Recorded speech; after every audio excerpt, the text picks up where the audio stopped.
The biggest impasse confronting evolution is the incredibly complex structure of the living cell. Every living thing on Earth is made up of cells about 1/100th of a millimeter in size. Some living things are made up of a single cell. Yet even these single-cell organisms are remarkably complex in their composition.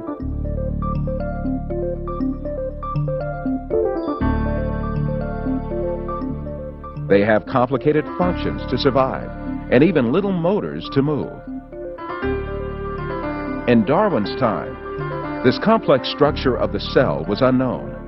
With the primitive microscopes of those days, cells appeared to be little more than featureless stains.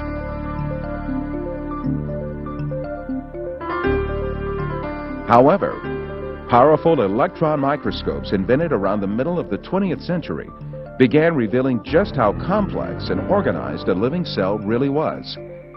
They laid bare a complexity and organization that could not be a product of chance. A living cell is comprised of thousands of tiny parts that work in harmony.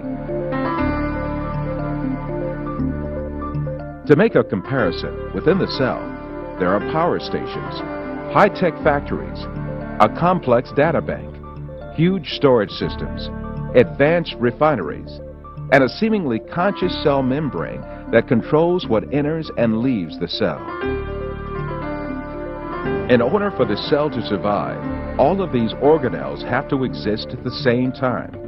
It is impossible that such an intricate and complex system could have emerged as a result of coincidences. Today, not even the most sophisticated laboratory has been able to produce a single living cell from non-living matter. Indeed, this is fully acknowledged to be impossible, and efforts to produce living cells from non-living matter have been abandoned.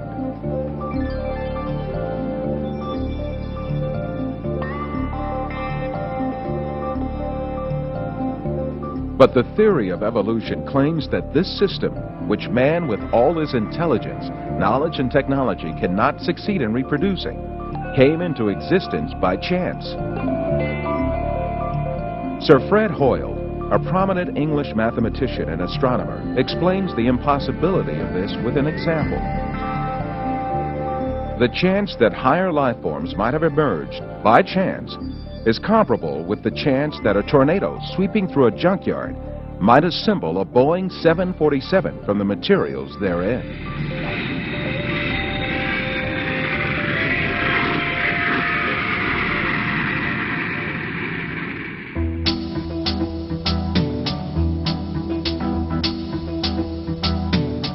Modern biochemistry has also revealed the unimaginably complex design of the DNA molecule.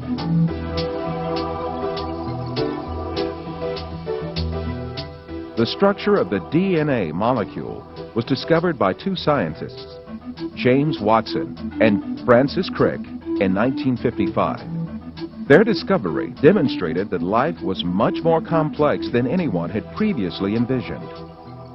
Himself a confirmed evolutionist, Francis Crick, who received a Nobel Prize for this discovery, came to confess that a structure like DNA could never have emerged by chance.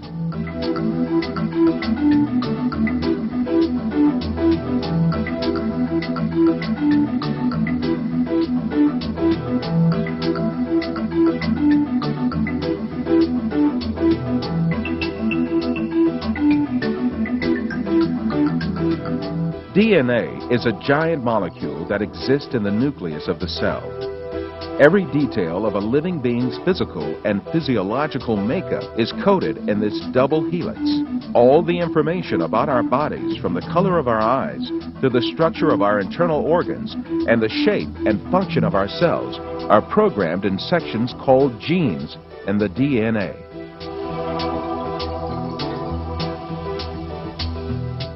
The DNA code is made up of the sequence of 4 different bases. If we think of each one of these bases as a letter, DNA can be likened to a databank made up of an alphabet of 4 letters. All the information about a living thing is stored in this databank. If we attempt to write down the information in the DNA, this would take up approximately 1 million pages.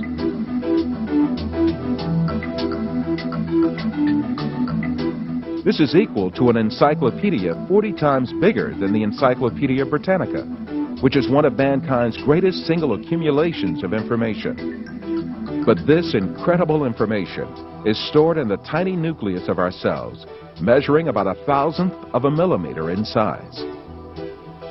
It is calculated that a DNA chain small enough to fill a teaspoon has the capacity to store all the information contained in all the books ever written.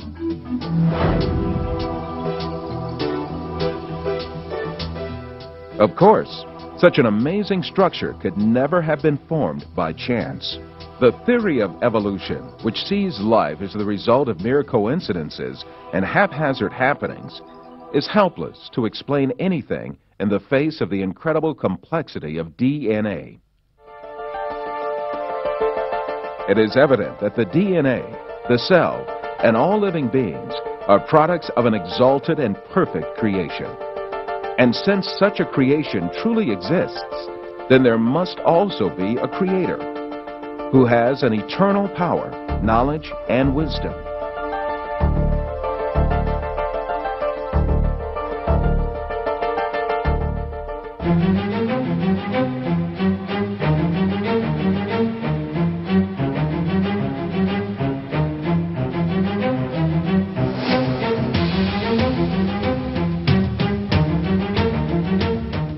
Whatever living being we observe in nature, we behold what great power the Creator has.